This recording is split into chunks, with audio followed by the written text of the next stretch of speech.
be talking about code signing. So this is the stage name that I'm going to assume for these 30 minutes. So this takes after a publisher name for a Microsoft code signing certificate. So real quick, I want to ask you a question. We've all seen this program before, right? Microsoft Paint.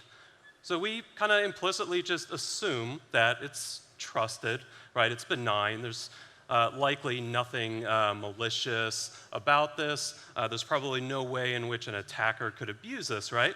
So we just have implicit trust that this program's fine, right? It's signed by Microsoft, comes from a trusted publisher. Now, would you ask that same question of every single built-in operating system binary present? No, of course not, okay? So today I'm going to be challenging some assumptions about code signing. So my name is Matt Graber. I'm a security researcher at Spectre Ops. All right, so let's start investigating a potential event here. So here we're looking at an event log entry from sysintermal sysmon. And let's see if we can find anything suspicious from this entry, okay? So the image loaded was notepad.exe. All right, notepad.exe by itself, there's probably nothing wrong with that. Now, to someone with a trained eye, you might notice it's kind of weird, actually, that Notepad, which should be present in System32, is being loaded from the Windows tasks directory. Now, only an admin should be able to write to this directory, correct? That may not necessarily be the case. So, you know, that stands out to me as a little suspicious.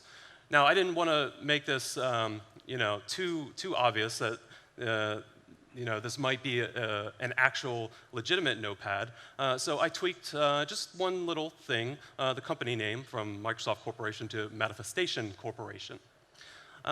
But what's especially interesting to me is, despite these weird properties that we're seeing, it's still signed by Microsoft. So perhaps we could lower our suspicion levels a little bit because this certainly this certainly appears to have originated from Microsoft. So it should be trusted, right? So here's the same entry in autoruns. So for whatever reason, this seemingly benign executable is persisted in a run key. And there's a switch that you can provide autoruns to validate signatures as well. So indeed, again, this is a verified Microsoft Windows binary. Now, what I have found pretty frequently, what defenders will do, so defenders love autoruns. You know, it has a lot of persistence coverage.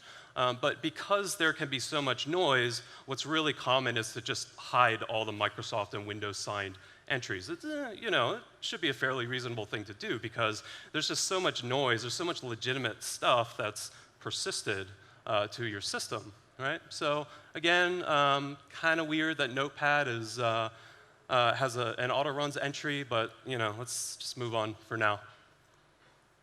All right, let's maybe dig in a little bit further. Maybe I shouldn't necessarily trust sysinternals.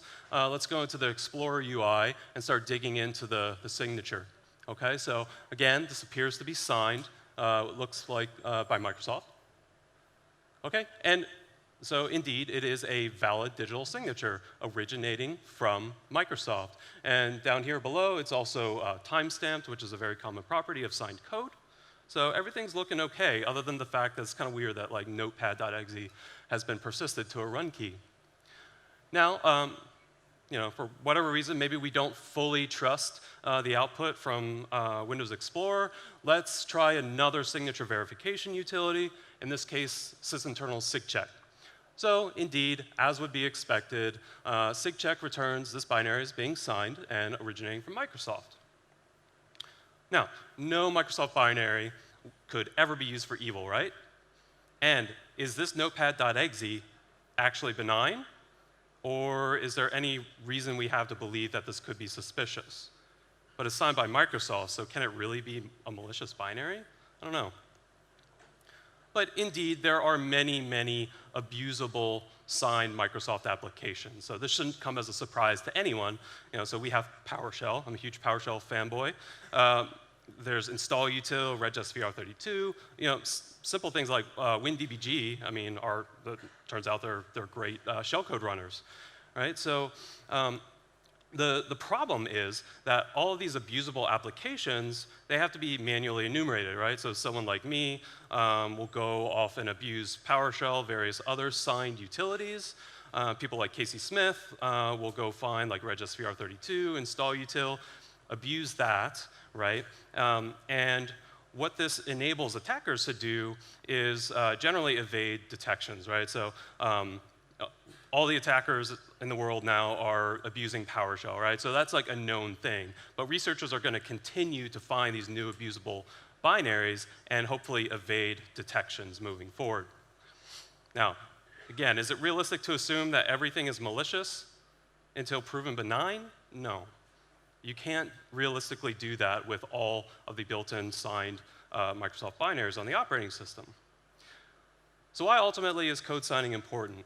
Well, for better or for worse, defenders generally associate code signing with trust. But that shouldn't be the case. That's not what code signing was for.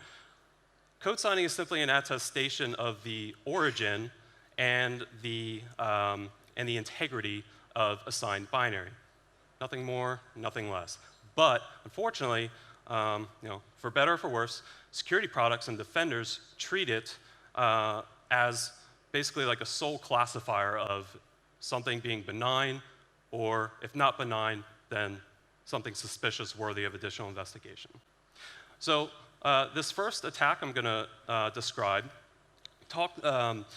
is basically a way to subvert the way the operating system performs digital signature validation. So there's another component of trust that is just implicit amongst users of computers, right? That the operating system itself should perform digital signature validation properly. Otherwise, then everything falls apart and we can't trust anything. Okay? So a little bit of background about subject interface packages. So now, this is only going to refer to user mode code signing validation.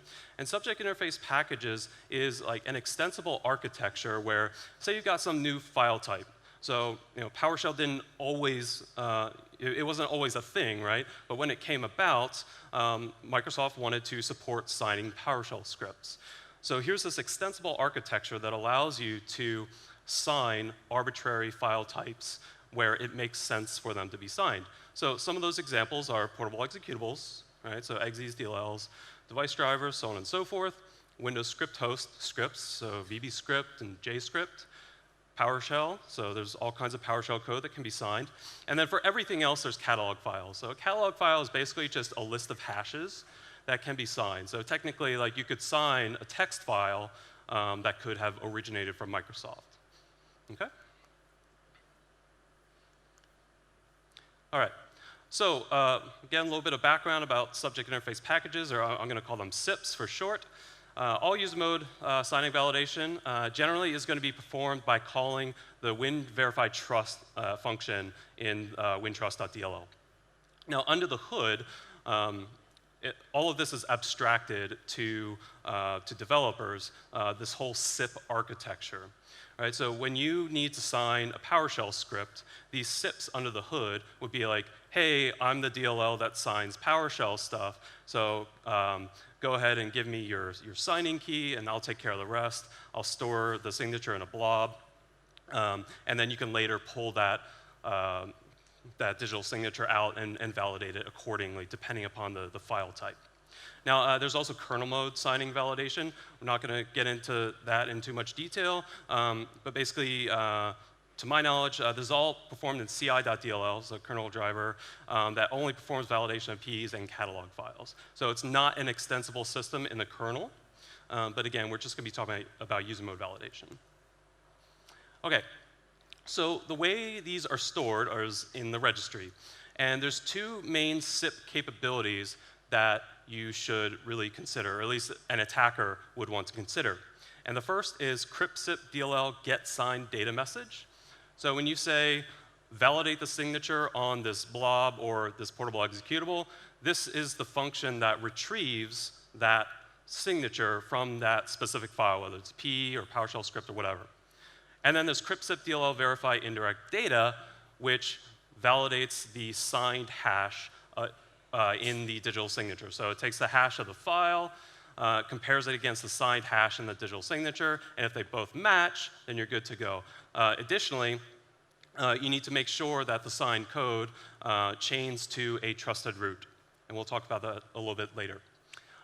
So all this is stored in the registry in the highlighted key here. And when you dig through these subkeys, for example, cryptzip DLL verify indirect data, you'll find a bunch of GUIDs. And each GUID refers to a specific SIP. So this one here, the one that starts with C689, is the one that is specific to validation of portable executable files. And you can see here that in the registry, there's a DLL and then the implementing function name of the code that performs the digital signature validation. So you might start to get some ideas about how this could be hijacked. I wrote some code that allowed you to just specify the GUID. So here we're interested in all the signing capabilities in user mode for portable executables. And you can see that everything is implemented in wintrust.dll through these exported functions that you can see on the right. Now, some of you may be familiar with the bad Rabbit ransomware that came out. So one of the things that they did was distribute Mimikatz, and they applied a legitimate Microsoft digital signature to their own code, presumably maybe to bypass some weaker security products that would just be like, oh, this thing is signed, I'm not going to bother to validate the signature, but it's probably still good. So that's what they did in this case. And here you can see that cryptzip verify indirect data function working as it should. It tells you that the digital signature is not valid because the attacker just yanked the signature and applied it to their own, in this case, Mimikatz binary. So here's the implementation of cryptzip verify indirect data. It's pretty simple, actually. So it receives two parameters. What's passed in those parameters is largely irrelevant, at least for this talk for now. But what you should note is the return value. So at the time, I didn't really know what the purpose of this was. Like, it's not really clear in documentation. So either this function can return true or false. So my assumption was that if it returned true, then the hash validation checked out, and it's a valid signature. So I just went and implemented my own. Super simple. So I don't care what's being passed into me. I'm just going to give it the thumbs up, and hopefully I might be able to pass some checks as an attacker. Now, I'm no fan, generally speaking, of dropping binaries to disk as an attacker if I can avoid it. So I was considering this from like an application whitelisting bypass perspective, where there could be like a chicken and the egg problem, where like if I'm dropping unsigned like hijack code to hijack the signature validation stuff, that it might not load in the first place. I wasn't really sure, but I thought maybe I could do better. The function signature to this cryptzip DLL, cryptzip verify indirect data function is pretty simple, right? So two parameters, and it returns either true or false.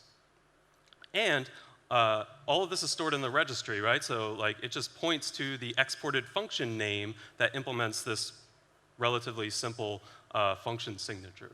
So the idea I had was maybe spend a few minutes looking at signed export functions where the function takes two parameters, has minimal or no side effects on the arguments passed into the function, and returns true, or the equivalent of true. And in like 5 minutes of searching, I came upon the DBG UI continue export function in NTDLL. So to this day, I don't really know the purpose of this. I could probably go ask Alex Ionescu, he would know. I don't really care because it worked. So here's the difference, right? I just hijacked cryptzip DLL verify indirect data to point to DBG UI continue, which basically just returns the equivalent of true and doesn't do anything to the arguments that are passed in. So here's the before. So we have our notepad totesnotevil.exe working as it should, where in this case I applied, sort of like Bad Rabbit, I took a legitimate digital signature, applied it to my malicious code, as expected, hash mismatch. And then after the hijack occurred, turns out we have a valid Microsoft binary. Now, this is actually really relatively easy to detect. As you saw, we're just hijacking registry values, so if you can monitor those, that's great. These really should never change.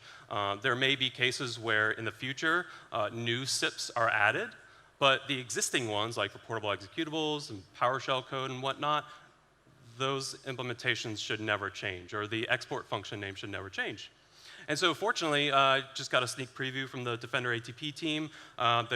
They've got a working detection for this specific attack, which is really cool. All right.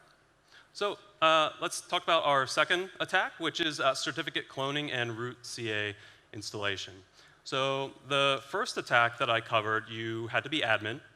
Now, some people might argue with me, well, okay, like the integrity of the system's already been compromised, so it doesn't really matter. Well, it kind of does, because you're going to be fooling a lot of defenders as an admin.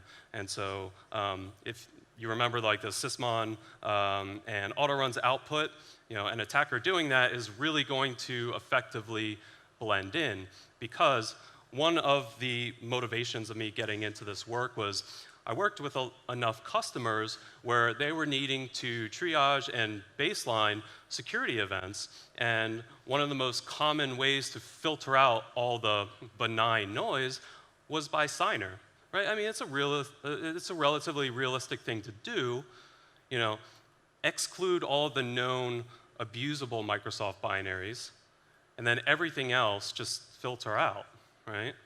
So I kind of wanted to exploit and take advantage of that, that sort of naive mindset and work on these attacks to sort of shed light on the fact that we should not be implying trust on something that is simply signed. So the next attack actually doesn't require that you be admin, which is kind of nice.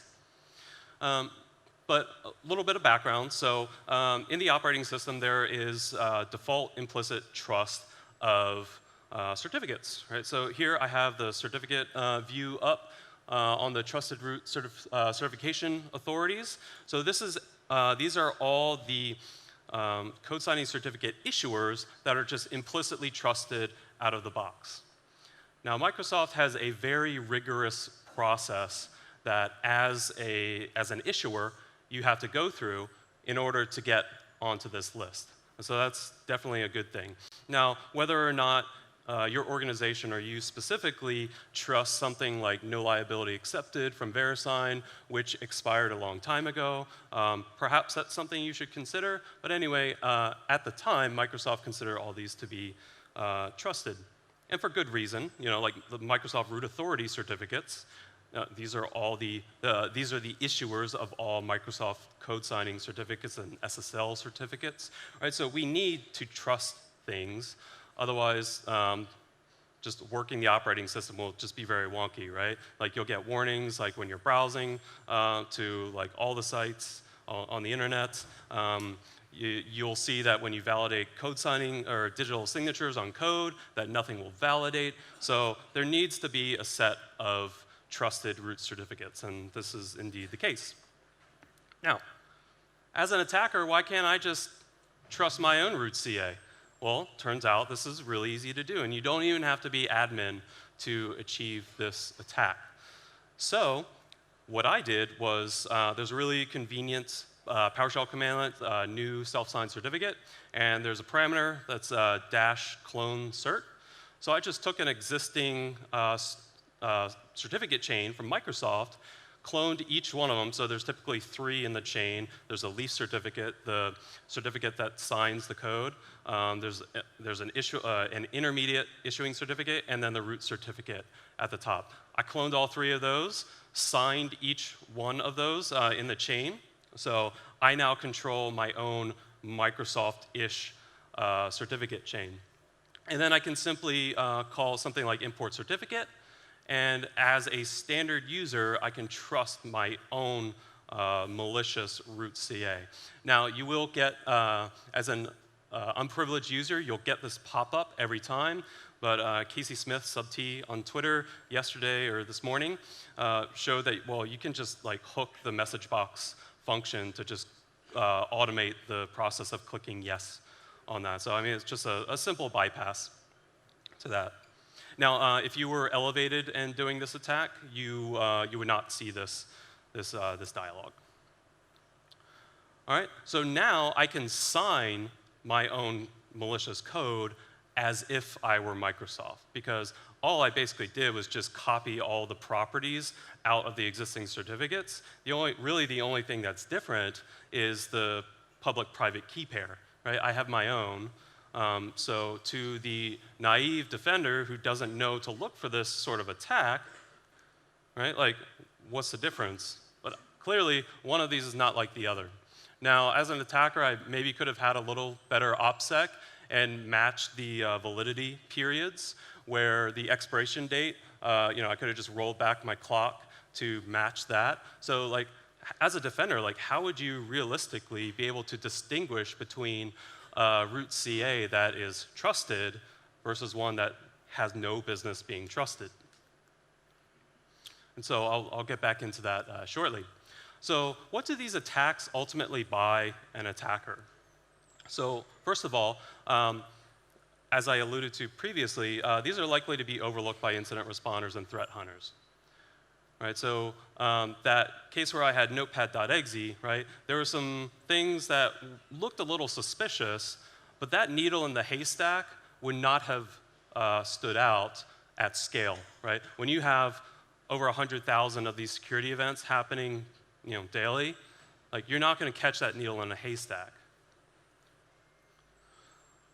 This is likely to subvert many security products, as you saw was the case in the sysinternals tools. Basically, all sysinternals does when one of its utilities does signature validation is pull out the publisher name, Microsoft Windows in this case, and it checks to see if it's valid. So in the first attack, I hijacked the validation function with sort of like a code reuse gadget, like that DBG UI continue function. And in the case of the second attack, well, I just created my own valid certificate chain that has Microsoft Windows in like all the properties. And then I trusted that certificate. So I pass all those checks, like I look like signed Microsoft code. And in some cases, you can subvert application whitelisting enforcement. So there was a case where with the SIP hijack attack, this bypassed device guard in some specific ways, like with PowerShell, for example, or Windows script host. But again, you would have to be an attacker for that, or sorry, an admin to carry out that attack. And unless they are specifically known to be abused, all Microsoft binaries are just implicitly trusted anyway, because it's not realistic to be suspicious of all Microsoft binaries on the system. And lastly, in the case of the SIP hijack attack, this does pose like a persistence mechanism. So if you implement your own validation function, then you can, in my example, I just return true, but maybe you could have your own malicious code that is executed in the context of any utility that performs digital signature validation. So I'm going to briefly go into how you might investigate some signature anomalies and some data points that are worth paying attention to when investigating these sorts of things. So the first is a hash mismatch. Right, so this is where the signed hash in the digital signature does not match the calculated hash of the binary. And this is, again, the purpose of that crypt-sip-dll verify indirect data function. It does the calculation, performs the comparison, and if they match, then you have a valid signature. Again, assuming it chains to a trusted root certificate. So I'm of the opinion that anytime a digital signature fails to validate, that should be treated with extreme suspicion. Right? So it was the case with Bad Rabbit where they applied a legitimate certificate to the Mimikatz binary, right? Obviously, there's no reason that that should be allowed to execute because the integrity of that binary has been invalidated, right? And that's one of the core, like, fundamental purposes of code signing.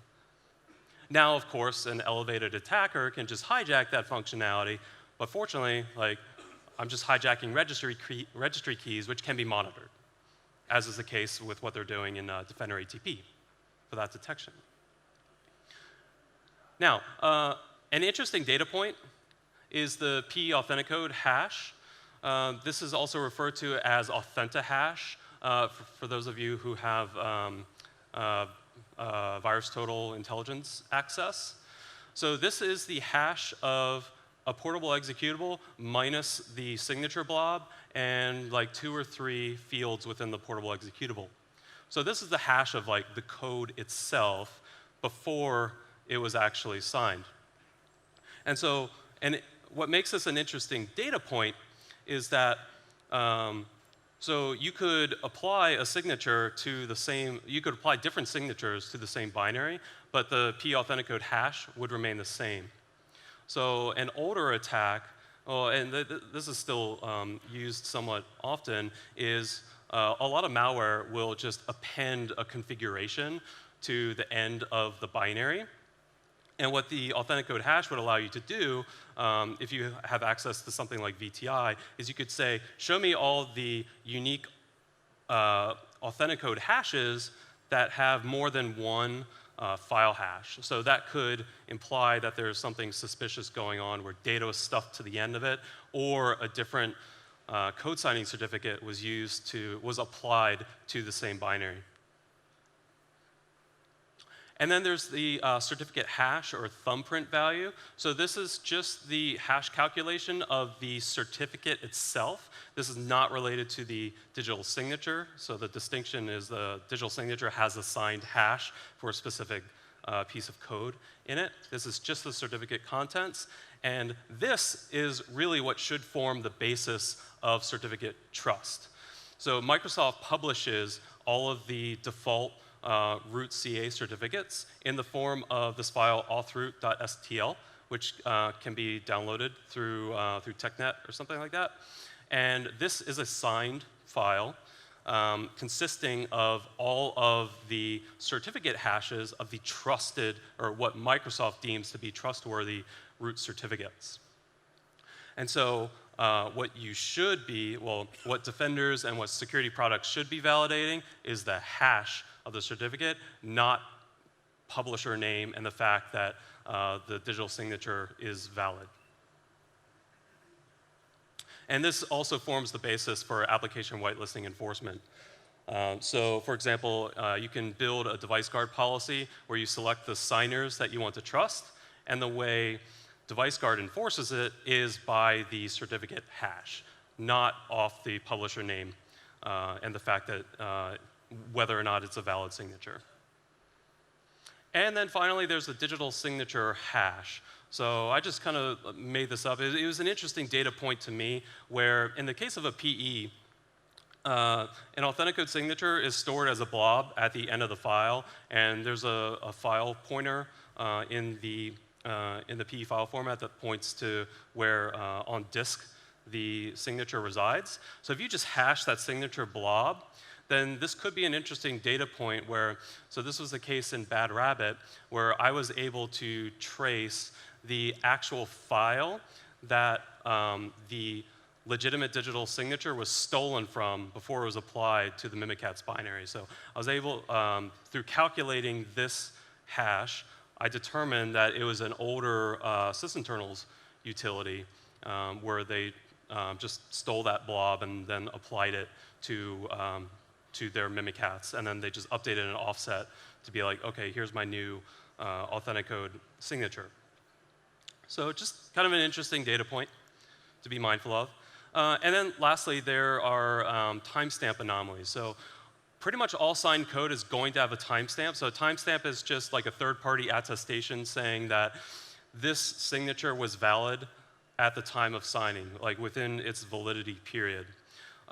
There's only one exception where a timestamp would not be applied, and that is in flight sign code. So like Windows Insider Preview code will not be timestamped, but all production code should have a timestamp. So if it doesn't, then that could be suspicious. Lastly, another anomaly would be where if all the validity periods within the chain all line up to one another. So this would imply that I built the chain one by one. And so this realistically should not happen for a forged chain. So quick call to action. So I think that defenders and security products should take greater care in validating signatures. Again, I said it should really be based on the certificate hash.